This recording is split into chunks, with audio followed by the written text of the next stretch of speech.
Baik, kita lanjutkan materi pertemuan 10 pada mata kuliah pengantar ekonomika dengan membahas tentang struktur pasar, di mana pada bagian kedua ini kita akan membahas tentang pasar monopoli dan pasar persaingan monopolistik. Pasar monopoli, di mana penjual tunggal yang memproduksi suatu produk yang tidak ada substitusinya, jadi tidak bisa digantikan oleh produk yang lain. Penjualnya cuma satu. Sumber-sumber monopoli, ya monopoli terjadi karena adanya pengendalian atau kontrol terhadap input dari suatu produk. Jadi perusahaan itu menguasai inputnya, yang lain nggak menguasai inputnya. Sehingga hanya dia yang bisa memproduksi. Kemudian ada hak paten atau hak copyright. Kemudian ada skala ekonomi di mana terjadi natural monopoly. Karena skala ekonomi yang besar, perusahaan-perusahaan kecil tidak bisa terlibat untuk memproduksinya. Dan yang terakhir, karena ada government franchise, ada pemberian hak monopolistik dari pemerintah.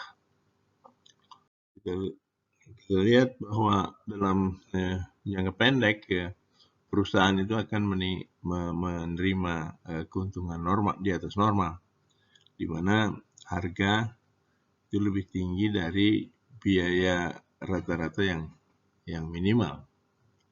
Dan keseimbangan itu terjadi ketika penerimaan marginal atau marginal revenue sama dengan marginal cost. Jadi ketemu di angka quantity bintang, keseimbangan output pada angka 500, harganya 11 dan biayanya 8.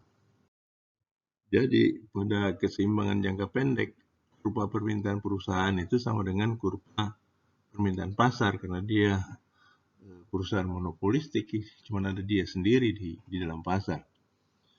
Kemudian perusahaan akan menghasilkan output keseimbangan atau Q bintang, di mana itu terjadi ketika penerimaan marginal sama dengan biaya marginal. Kecuali jika Q bintang sama dengan 0, ya, maka biaya per rata-rata itu di atas kurva permintaan pada semua tingkat output. Ini nggak penting pengecualian. Ini karena ini nggak akan terjadi. Q sama dengan 0 nggak akan terjadi. Dalam jangka panjang, ya, keseimbangan yang terjadi itu malah justru keuntungan akan jauh lebih besar, karena biaya rata-rata jangka panjang dan itu hanya terdiri dari biaya variabel jangka panjang. Dan kita lihat di sini kondisinya ketika marginal revenue sama dengan marginal cost jangka panjang, itu akan ketemu titik keseimbangan. Pada yang tak sama tadi, itu produksinya lebih banyak gitu. Jadi di angka 700. Di angka 700. Kemudian itu ketemu pada mungkin harganya lebih rendah, tapi keuntungannya lebih besar. Tadi kan 11,8, cuma 3. Ini 9,5. Ada 4, jadi keuntungan meningkat pada jangka panjang. Jadi pada perusahaan monopolistik dalam jangka panjang itu keuntungan bisa super normal. Beda dengan pada pasar bersaing sempurna. Di mana pada pasar bersaing sempurna keuntungan itu normal, zero profit. Nah, kemudian apa yang kita bisa lihat dari monopoli? Bagaimana jahat monopoli? Hanya di mana-mana monopoli itu dilarang sebenarnya. Tetapi justru bagi perusahaan-perusahaan itu akan berupaya untuk mendapatkan hak-hak monopolistik. Nah, di sini ada timbul biaya sosial dari monopoli. Ya. Kita akan gunakan satu konsep yang disebut dengan social surplus, di mana social surplus itu adalah terdiri dari surplus sosial, terdiri dari surplus produsen dan surplus konsumen. surplus produsen pada pasar bersaing sempurna itu tidak ada karena perusahaan akan menerima keuntungan normal, sehingga kita lihat di sini kurva LMC dan kurva LAC itu sama dan dia mendatar. Kemudian kurva monopoli itu ya kurva monopoli yang curam, garis biru itu kurva monopoli, permintaan terhadap pasar monopoli. Kemudian marginal revenue ada di sebelah kirinya. Sehingga surplus konsumen pada pasar bersaing sempurna, itu surplus konsumennya itu, surplus produsen tidak ada ya. Surplus konsumen itu adalah segitiga NEG, itu segitiga yang paling besar itu kalau pasar bersaing pasar persaingan sempurna. Tetapi ketika jadi monopoli, maka surplus konsumen pada persaingan monopoli cuma tinggal luas segitiga THG. Ya, kira-kira itu sepertiga dari atau seperempat dari luas surplus konsumen pada pasar bersaing sempurna. Di perusahaan praktek monopoli itu akan sangat merugikan konsumen. Karena konsumen harus membayar lebih mahal dari yang seharusnya. Kemudian surplus konsumen yang tadi itu, NEG, surplus konsumen pada pasar bersaing sempurna itu hilang karena adanya praktik monopoli. Bukan hilang, ada yang diambil oleh perusahaan monopoli, itu seluas segi 4 N E aksen HT, gitu. Seluas segi 4 itu adalah surplus konsumen pada pasar bersaing sempurna yang diambil oleh pasar monopoli. Kemudian ada surplus konsumen yang benar-benar hilang, yang disebut dead weight loss under monopoly, itu luas segitiga E aksen EH. Jadi ini merupakan social cost dari monopoli. Jadi biaya sosial yang terjadi yang ditanggung oleh seluruh masyarakat karena dia tidak bisa dikompensasikan. Kalau luas surplus konsumen yang diambil oleh perusahaan monopoli itu kan masih ada NE aksen HT. Nah, kalau perusahaan yang monopoli yang beroperasi adalah perusahaan pemerintah, misalnya BUMN, maka kan kemungkinan luas segi 4 ini bisa dikompensasikan kepada masyarakat, sehingga masyarakat masih tetap bisa menikmatinya. Tetapi luas segitiga E aksen EH itu nggak bisa terkompensasi. Itu hilang, menguap gitu, karena adanya praktik monopoli. Itulah yang kita sebut dengan dead weight loss. Itu adalah kejahatan dari praktik monopoli. Clear ya? Jadi ini menggunakan konsep social surplus. Social surplus di mana terdiri social surplus daripada atau surplus sosial itu terdiri dari surplus produsen dan surplus konsumen. Nah, kita lanjutkan pada pasar persaingan monopolistik. Penjualnya banyak, ya, tapi produknya itu terdiferensiasi. Kalau pasar monopoli itu kan penjualannya cuma satu, produknya itu unik, ya, tidak ada substitusinya. Nah, ini lebih baik dari pasar monopoli karena ada unsur-unsur persaingannya. Maka disebut dengan pasar persaingan monopolistik. Kekuatan monopoli ada tapi terbatas. Kekuatan kurva permintaan dan dengan kemiringan negatif. Kalau di pasar monopoli itu kan curam, negatif, curam. Pasar bersaing sempurna itu kurva permintaannya itu horizontal. Peningkatan pasar oleh persaing akan menurunkan permintaan perusahaan. Jadi kalau ada persaingan, maka permintaan perusahaan juga akan berkurang.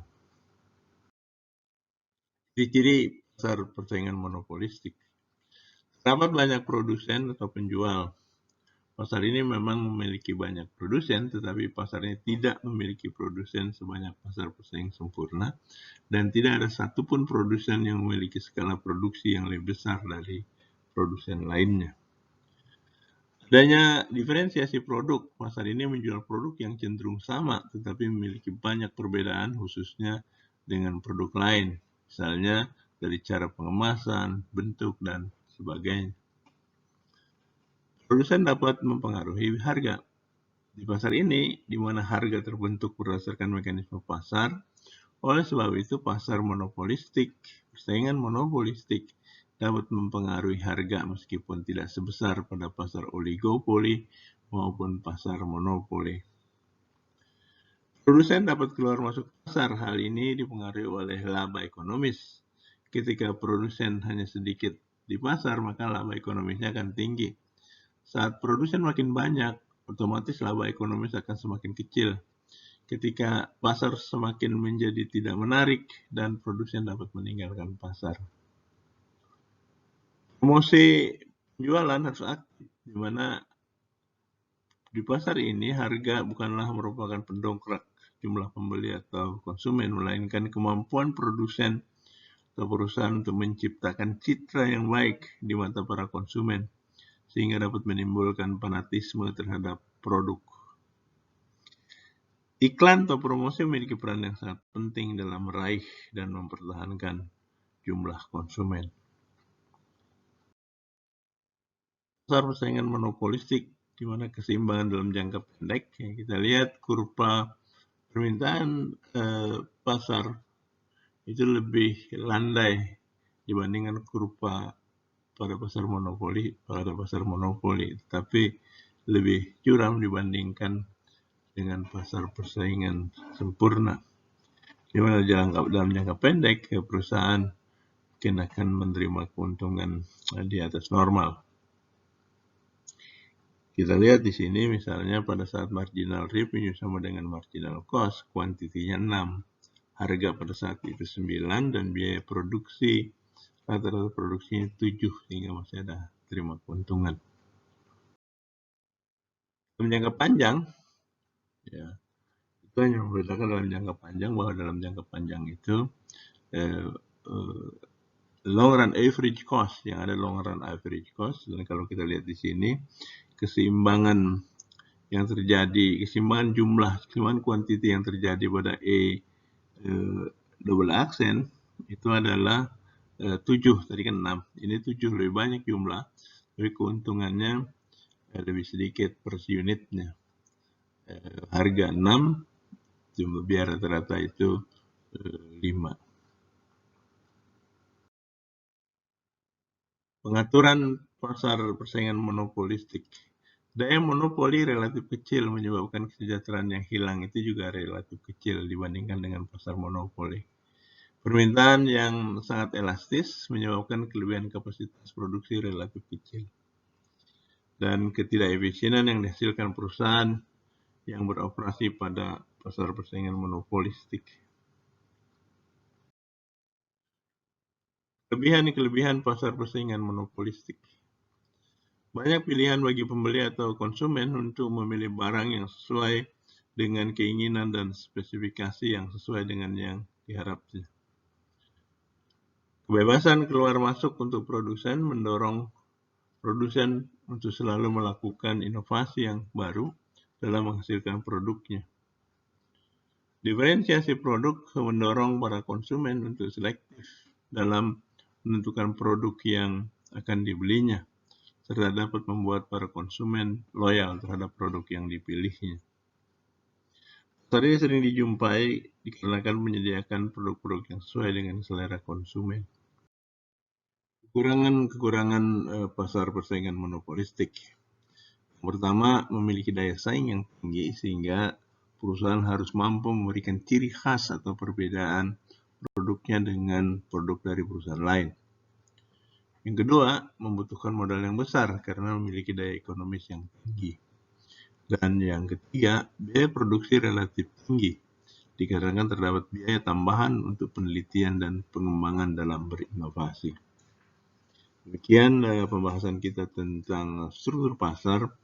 baik pada bagian yang pertama tentang pasar persaingan sempurna, kemudian pada bagian kedua tentang pasar monopoli dan pasar persaingan monopolistik. Terima kasih, kita ketemu lagi di pertemuan berikutnya. Assalamualaikum warahmatullahi wabarakatuh.